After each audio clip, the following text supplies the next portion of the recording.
اللہ کریم نے سورہ نحل کے اندر ارشاد فرمایا من عامل صالحا من ذکر او انثی، فرمایا جو بھی اچھے عمل کرے چاہے مرد ہو چاہے عورت ہو، وہو مؤمن، شرط یہ ہے کہ مومن ہو، فلنحیینہ حیاتا طیبہ، فرمایا ہم اسے پاکیزہ زندگی عطا فرما دیں گے، حیات طیبہ دے دیں گے اسے، پاکیزہ زندگی۔ شرط کیا ہے؟ من عاملہ صالحا، نیک عمل کرے۔ کون سے عمل کرے؟ اٹھنا بیٹھنا کھانا پینا چلنا سونا جاگنا محتاط ہو اس کا، وہ نیکی کرے۔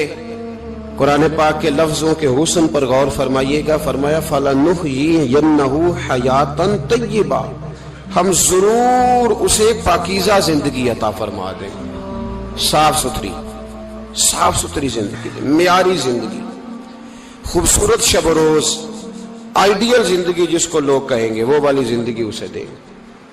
اور دوسرے مقام پر سورہ طٰہٰ کی آیت نمبر 124 میں فرمایا وَمَنْ أَعْرَضَ عَنْ ذِكْرِی، جو ہمارے ذکر سے منہ پھیرے گا، جو ہمارا کھا کے چہرہ کسی اور طرف کرے گا، جو چلے گا ہماری زمین پر لیکن توجہ کسی اور طرف ہوگی، آسمان کی چھت ہماری بنائی ہوئی لیکن اس کے خیالات کہیں اور ہوں گے، فَإِنَّ لَهُ مَعِيشَةً ضَنْكًا، فرمایا ہم اسے تنگ زندگانی عطا کر دیں گے، اس کی زندگی تنگ ہو جائے گی، اس کی معیشت تنگ ہو جائے گی۔ گناہ زندگی کو تنگ کر دیتے ہیں، نیکی زندگی میں آسانی پیدا کرتی ہے۔ آپ کو اگر زندگی میں سکون چاہیے ہو تو آپ کسی غریب کی خدمت کر کے دیکھیں، اللہ کتنا سکون عطا کرتا ہے۔ آپ بڑے پاورفل بھی ہیں، بڑے طاقتور بھی ہیں اور بڑے باوقار بھی ہیں، لیکن کسی کو گالی دے کے آپ کا دل کبھی ٹھنڈا نہیں ہوگا، تکلیف ہوگی، اس کے اندر آزمائش ہوگی۔ ڈاکٹر ریسرچ کرتے ہیں، ڈاکٹر وہ کہتے ہیں گناہ کرنے سے آدمی جسمانی طور پر کمزور ہوتا ہے، لیکن وہی عمل اگر وہ بطور نیکی کرتا ہے تو اللہ اس میں اسے قوت عطا فرماتا ہے، اسی عمل میں اللہ اسے قوت عطا کر دیتا ہے۔ میں صرف اشارہ دے رہا ہوں، اس بات کی تفصیل میں نہیں جانا چاہتا۔ میرے عزیز یہ یاد رکھیں کہ نیکی آپ کو سکون دے گی، نیکی آپ کو ٹھنڈا کرے گی۔ اللہ تبارک و تعالیٰ نے قوموں پہ عذاب نازل کیا اور قرآن مجید فرقان حمید نے ان قوموں کے تذکرے بیان فرمائے۔ بھائی کس لیے بیان کیے؟ کہ ہم عبرت حاصل کریں، ہم یہ غور کر لیں کہ یہ کام ہم نے نہیں کرنا، اس کام سے ہم نے بچنا ہے، ہم نے غور کرنا ہے کہ یہ چیز ہمارے اندر۔ لوگ کہتے ہیں نہیں جی نہیں، ہم پہ یہ عذاب نہیں آئے گا، بالکل نہیں آئے گا، اس میں شک نہیں۔ پر اللہ نے بیان کس لیے کیا تھا؟ بیان کیا قرآن مجید معاذ اللہ کسی ایسی چیز کا بیان کرتا ہے جس کی ضرورت نہ ہو؟ قرآن پاک نے ایک ایک حرف ایسا بیان کیا جس کی مسلمان کو ضرورت تھی۔ قوم نوح کا ذکر فرمایا قرآن پاک نے، حضرت نوح علیہ السلام کی قوم کو حضرت نوح علیہ السلام نے 1500 سال سمجھایا ہے، 15، کچھ لوگوں نے 950 سال لکھا ہے نا، اعلیٰ حضرت نے لکھا ہے 1500 سال عمر ہوئی حضرت نوح علیہ السلام کی۔ اللہ تعالیٰ بندے کو جلدی سزا نہیں دیتا، بلکہ قرآن مجید میں ایک جگہ رب کریم اس طرح بھی فرماتا ہے کہ جب بندے مجھے بھول جاتے ہیں تو میں ان کے لیے نعمتوں کے دروازے کھول دیتا ہوں۔ بندہ سمجھتا ہے کہ میں کچھ تو ہے نا کہ میرے اندر کہ میں جدھر جاتا ہوں خیر ہی خیر ہو جاتی ہے، وہ سمجھتا ہے کہ میری عقل ہے، حالانکہ اللہ اسے ڈھیل دیتا ہے، اللہ اسے ڈھیل دیتا ہے۔ گناہوں کی سزا کے 3 طریقے ہیں، ایک ہے متنبع کرنا، تنبیہ کرتا ہے اللہ، بندہ متنبع ہو جاتا ہے، یہ اللہ کا بہت بڑا احسان ہوتا ہے۔ ایک ہوتا ہے مہلت دینا، اور ایک تیسرا ہوتا ہے اللہ خفیہ تدبیر کرتا ہے۔ تھوڑا سا سمجھیے گا، انسان پر کوئی آزمائش آئی، فوراً اس کی چھٹی اس نے کہا کہ وہ فلاں جگہ غلطی کی تھی تب ایسا ہوا ہے۔ ہوتا ہے نا کئی دفعہ آواز آتی ہے نا اندر سے، چلیں بول دیں کچھ نہیں ہوتا آپ کو، اللہ جانتا ہے یہاں کوئی کچھ نہیں کہے گا آپ کو، اور ہماری تو ویڈیو بھی نہیں گھومتی، یعنی خبر بھی نہیں ہو کہ کس نے ہاں کر دی کس نے نہ کر دی۔ آپ بغیر ٹینشن کے بات چیت کریں، آج کچھ نہیں ہوتا انشاءاللہ تعالی۔ آتی ہے اندر سے آواز، میں آپ سے اس لیے ان چیزوں کی تصدیق کراتا ہوں کہ باقیوں کو بھی آتی ہے کہ نہیں، اس لیے تصدیق. کبھی کوئی کسی جگہ انسان پریشان ہوتا ہے تو محسوس کرتا ہے کہ وہاں مجھ سے ہوتا ہے نا جی. جس کو یہ نصیب ہو جائے بڑا خوش نصیب آدمی ہے. حضرت مولا علی فرماتے ہیں اگر تجھے دنیا میں سزا مل گئی تو تو بچ گیا ہے سمجھ, پھر اللہ کرم کرے گا, آخرت میں سزا نہیں دے گا. اور یہ یاد رکھ لے, وما اصابکم من مصیبت فبما کسبت ایدیکم ویعفو عن کثیر. اللہ فرماتا ہے دنیا میں تجھے جو بھی تکلیف پہنچتی ہے وہ تیرے ہاتھوں کے کرتوتوں کی وجہ سے پہنچتی ہے. ویعفو عن کثیر, فرمایا کثیر گناہ تو میں ویسے ہی معاف کر دیتا ہوں. یہ جو تیری زندگی میں دکھ ہے نا, یہ بھی میری قلیل سزائیں ہیں. یہ کثیر پر سزا, یہ قلیل ہے قلیل. یہ جو تمہاری زندگی میں تکلیفیں انسان کو سزا ملتی. حضرت فضیل بن عیاض رحمت اللہ تعالی علیہ گھوڑے پہ بیٹھے تھے, گھوڑا شرارت کرنے لگ گیا, اچھلنے لگ گیا, کودنے لگ گیا. تو حضرت فضیل بن عیاض نیچے اترے, ایک کونے میں جا کے نماز کی نیت باندھ لی, 2 رکعت نماز پڑھی, پھر دیر تک استغفار پڑھتے رہے, روتے رہے, دعا کرتے رہے. واپس آئے, خادم عرض کرنے لگے حضور سمجھ نہیں آئی, گھوڑے نے تھوڑی سی شرارت کی, وہ بدکا ہے, آپ نے اس کو چھوڑا ہے اور چھوڑ کر کے آپ نماز میں لگ گئے. تو حضرت فضیل بن عیاض فرمانے لگے جب بندہ اللہ کی نافرمانی کرتا ہے نا تو جو چیزیں اس کی فرما بردار ہوتی ہیں وہ اس کی نافرمانی کرنے لگ جاتی. تو مجھے محسوس ہوا تھا کہ میں نے کہیں اللہ کی نافرمانی کی ہے, اس لیے ایسا ہوا ہے کہ میرے گھوڑے نے میری, تو میں توبہ کرنے لگا ہوں. اور اب دیکھتا ہوں بیٹھ کے بھلا کیا ہوتا ہے. میں نے سچی توبہ, حالانکہ مجھے یاد نہیں کہ میں کہاں بولا, پر کھری اور سچی توبہ کی. دوبارہ گھوڑے پہ بیٹھے تو گھوڑا بالکل صحیح ہو کے ساتھ چلنے لگ گیا. میرے بھائی جب یہ تنبیہ ہے اللہ کی طرف سے, یہ متنبہ کیا جاتا ہے کہ تو بعد آ جا. بہت ساری جگہوں پہ انسان کو وقتی طور پر اگر سزا مل جائے, نبی پاک علیہ السلام کی خدمت میں ایک صحابی آئے, بات مضبوط کر دوں, واقعہ سنایا ہے نا تو کچھ لوگ سمجھتے ہیں کہ یہ واقعہ ہے, تو میں ایک حدیث پاک امام بہقی کی لکھی ہوئی عرض کرتا ہوں. نبی پاک علیہ السلام کے ایک صحابی آئے اور ان کا سر پھٹا ہوا تھا, خون بہ رہا تھا. سرکار نے فرمایا کیا ہوا؟ عرض کی حضور ایک عورت جا رہی تھی, میری نظر پڑی, ابھی نظر پڑی ہے کہ میرے آگے ستون آ گیا تو میرے سر پہ لگ گیا. نبی پاک صلی اللہ علیہ وسلم نے فرمایا تیرے لیے خوشخبری ہے, اگر دنیا میں تیری غلطی کی تجھے سزا ملی ہے تو پھر رب تجھے قیامت میں سزا نہیں دے گا.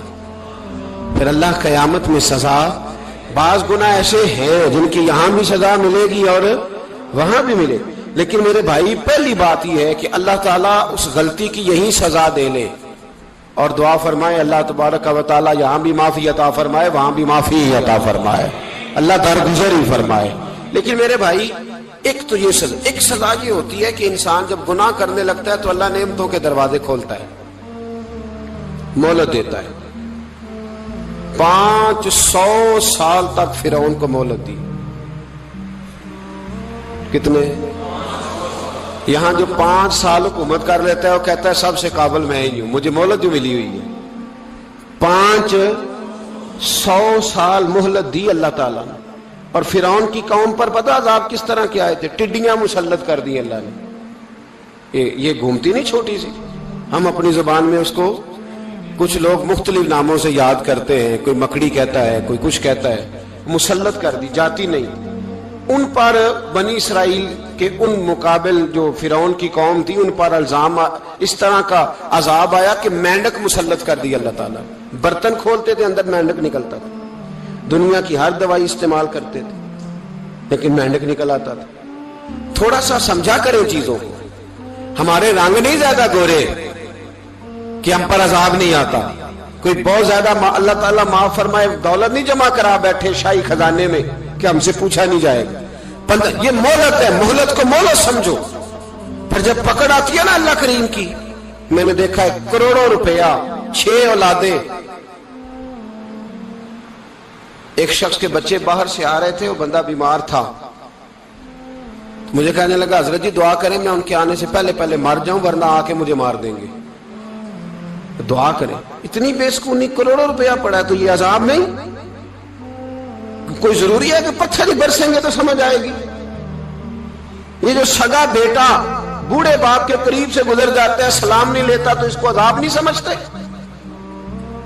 یہ جو امت کی بیٹیاں، امت کی بچیاں، ہماری بچیاں ایک سال کے اندر 75,000 ہزار بچی ایک ڈویژن سے بھاگ کے شادی کر رہی ہے، اور ایک صوبے سے، تو اس کو آپ اللہ کا عذاب نہیں سمجھتے؟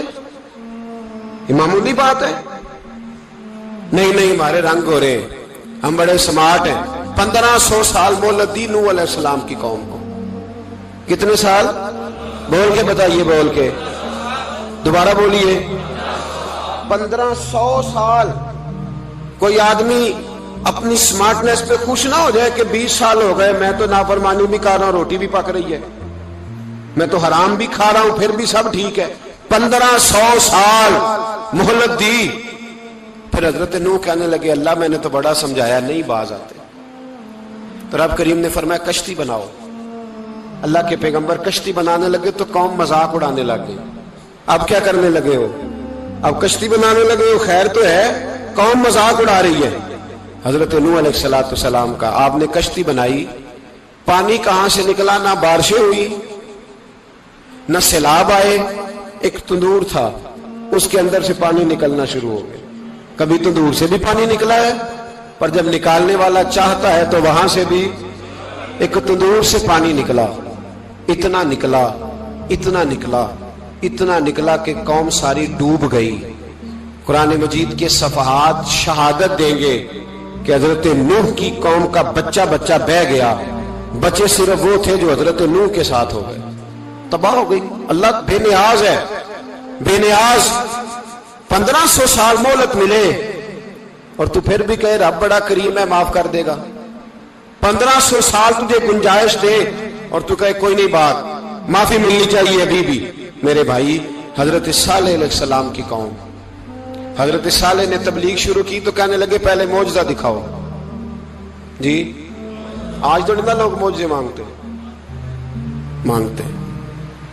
آج بھی لوگ کرامتے اور معجزے، اللہ معاف کرے، جو چیزیں معجزہ تو ہو نہیں نہ سکتا، لیکن آج بھی لوگ، آپ یقین کریں، کہتے ہیں یہ بڑی نمازیں پڑھتا ہے تو پھر بخشا کیوں نہیں گیا، پھر کیوں نہیں منو سلوا کیوں نہیں اترا اس پر، پھر میں بھی اسی طرح ہی ہوں، کیا اس کے اندر خوبی آ گئی؟ مولوی بھی ویسے ہی ہے، صوفی بھی ویسے ہی ہے، لوگ مانگ نہیں رہے، لوگ دلیلیں مانگ نہیں رہے، ابھی بھی لوگ بحث نہیں کرتے، کیا فرق آ گیا جی؟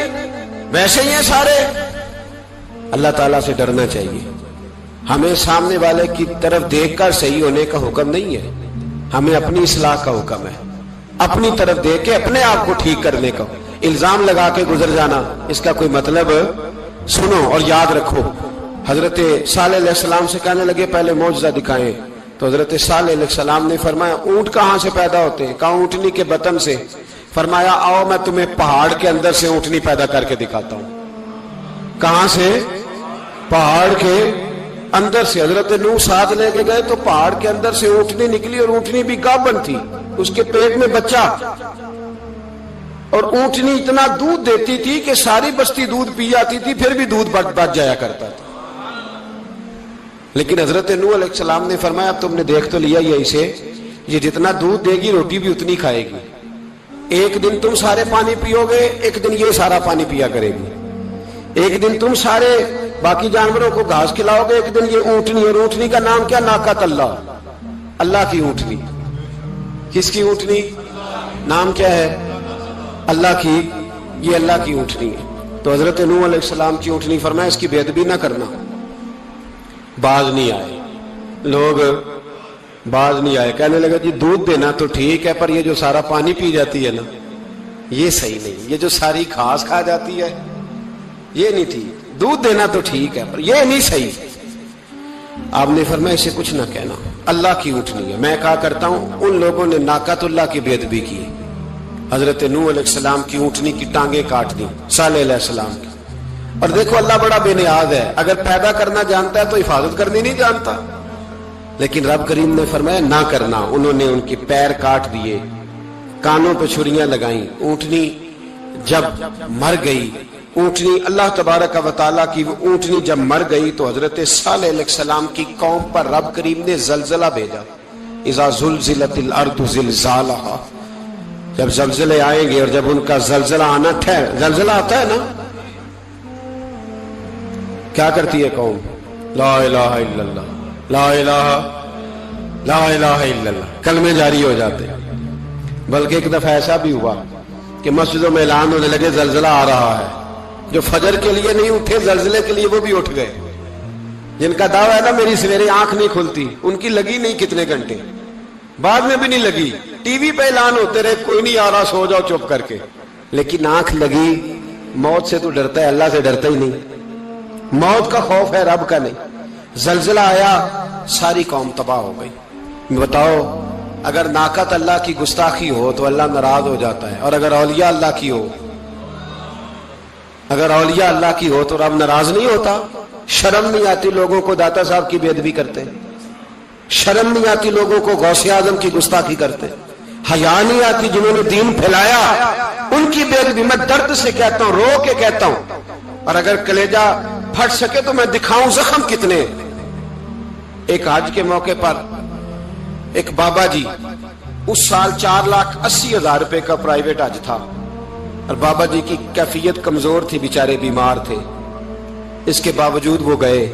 بوڑھے آدمی، جا کے بیٹھیے، بزرگ، اور کتنی مشکل ہے وہاں منا، مزدلفہ، عرفات، طواف زیارت، کتنا مشکل کام ہے طواف زیارت کرنا، طواف وداع کرنا۔ کس کٹھن سے حج کیا، بڑھاپے میں پیسے بھی لگائے، اور جب وہ روضہ رسول پہ گئے صلی اللہ، اور انہوں نے جا کے نبی پاک صلی اللہ علیہ وسلم کے روضے کی طرف منہ کر کے درود شریف پڑھا تو ایک ملا نے اٹھ کے کہہ دیا تو تو مشرک ہے۔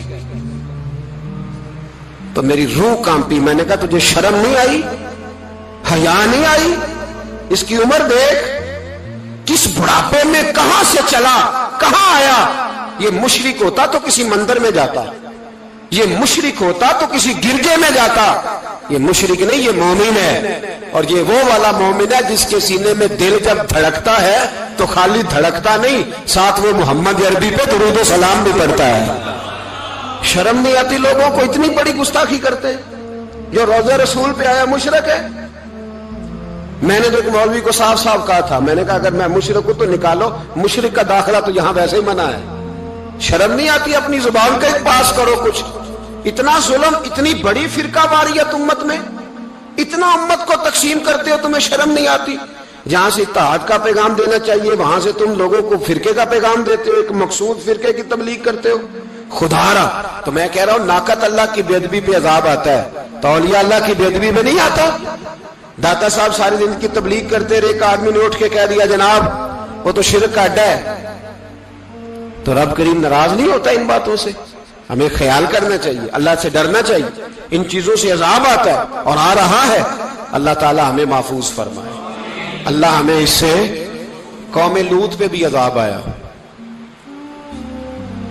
ہم جنس پرستی، مرد مردوں سے بدکاری کرتے ہیں۔ حضرت نوح نے سمجھایا کہ یہ کام درست، فطرت کے خلاف ہے، یہ کام درست نہیں۔ جب انسان یہ کام کرتا ہے تو زمین اور آسمان کانپتے ہیں۔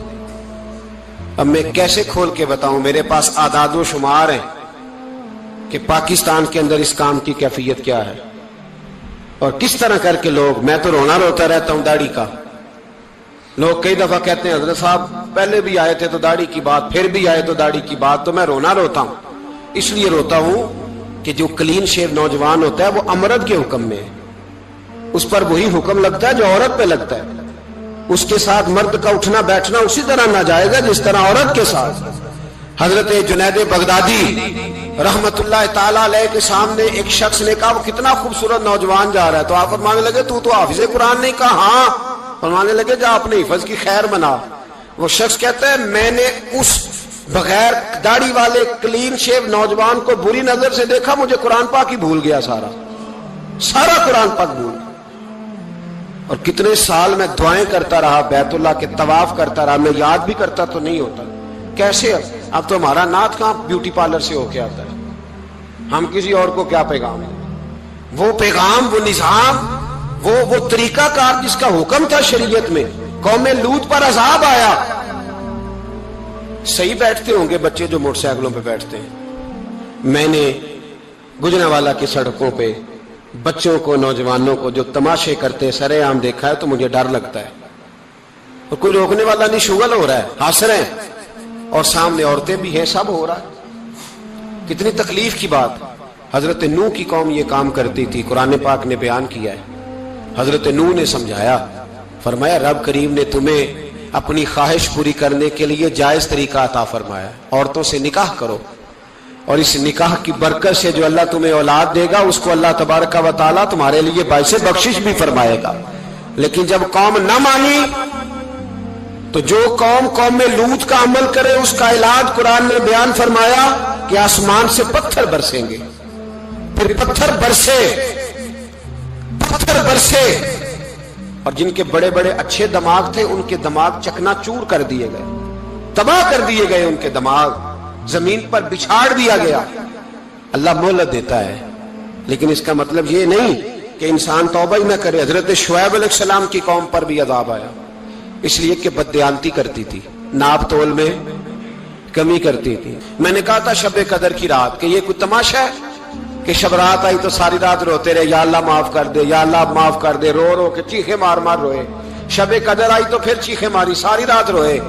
تو جس بندے کا پروگرام ہی نہیں سویرے بدلنے کا، دکان پہ بیٹھ کے پھر وہی ناپ تول میں کمی، پھر وہ اللہ تعالیٰ معاف کرے۔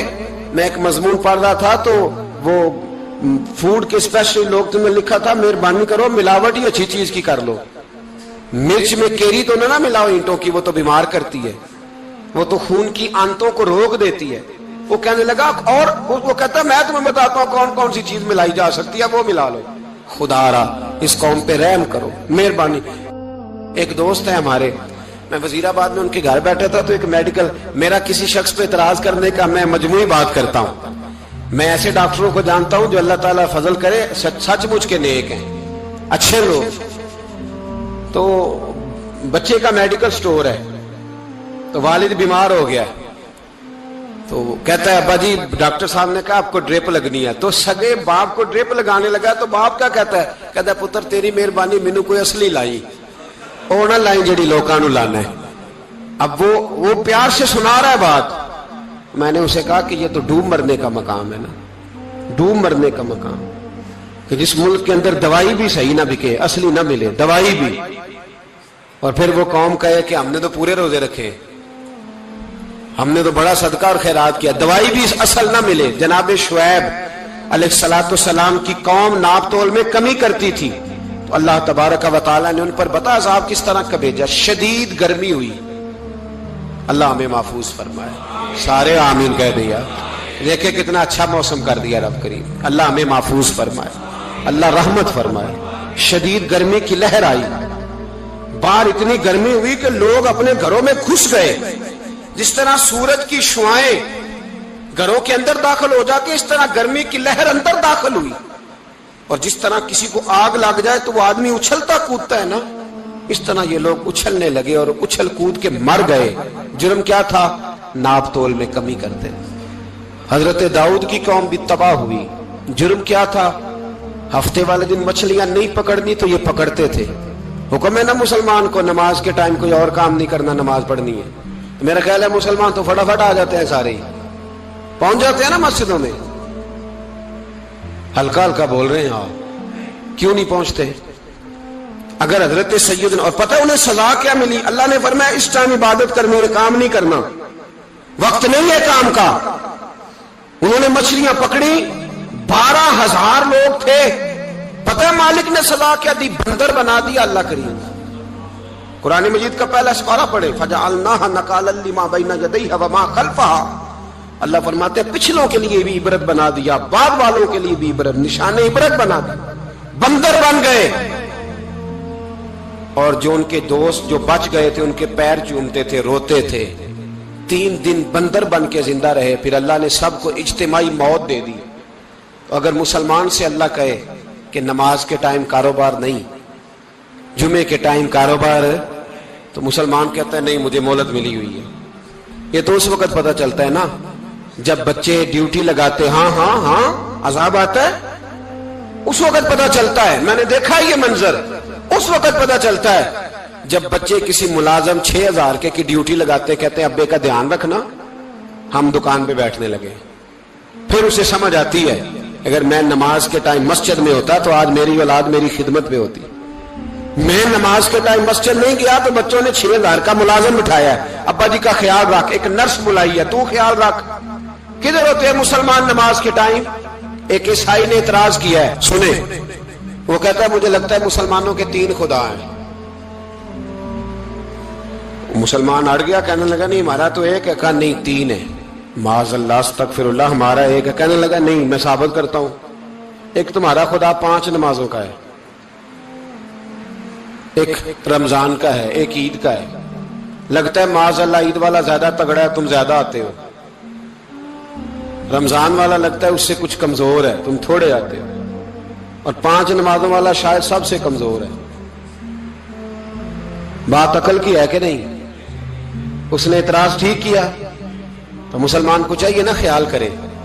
ایک یہودی نے لکھا تھا, اس نے کہا تھا جس دن مسلمانوں کی تعداد فجر کی نماز میں اتنی ہو گئی جس دن جتنی جمعے میں ہوتی ہے, اس دن نہ کوئی یہودی سازش کرے گا نہ کوئی عیسائی تلوار نکالے گا.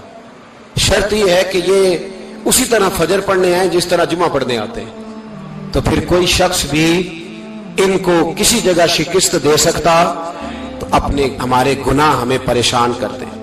یہ جتنی آزمائشیں ہیں ان کے پس منظر میں گناہ ہیں. ہماری زندگی کے اندر جتنی تکلیفیں, ہماری پریشانیوں کا سبب ہم خود ہیں. بہت ساری جگہوں پہ ہم غلطی کرتے ہیں, اس کی ہمیں سزا ملتی, غلطی کی سزا. ایک نوجوان نے مجھے بڑی گہری بات سنائی, میرا قریبی تعلق تھا. کہنے لگا گھر میں بڑا مسئلہ ہے, بڑی پریشانی ہے, ماں اور بیوی کا ماحول اتنا سخت ہو گیا ہے کہ نمٹ نہیں سکتا. آپ یقین کریں میں نے ڈیٹیل سے ساری چیز کو سٹڈی کیا, میرے پاس اتنا وقت نہیں ہوتا, پھر بھی میں نے اس فیملی کو پورا پڑھا تو غلطی نوجوان کی نکلی. نہ اس پہ اماں اعتبار کرتی ہے نہ بیوی اعتبار کرتی ہے. اس نے جھوٹ بول بول کے اس طرح کی ماحول پیدا کر دیا ہے کہ کوئی اس پر اعتماد کرنے کو تیار ہے. اگر آپ ناراض نہ ہو تو ایک بات کروں, پتہ ہے گھر میں ماحول کب خراب ہوتا ہے؟ باہر والے ہماری تقریر سنتے ہیں, گھر والے ہمارا عمل دیکھتے ہیں. جب وہ دیکھتے ہیں نا کہ یہ کس طرح کا شخص ہے, اس کے رویے, اس کا کردار, اس کا لب و لہجہ کتنا برا ہے اور یہ کردار کا کتنا کمزور ہے. اعلیٰ حضرت فرمایا کرتے تھے نیک وہ ہوتا ہے جس کی تنہائی صاف ستھری ہوتی ہے.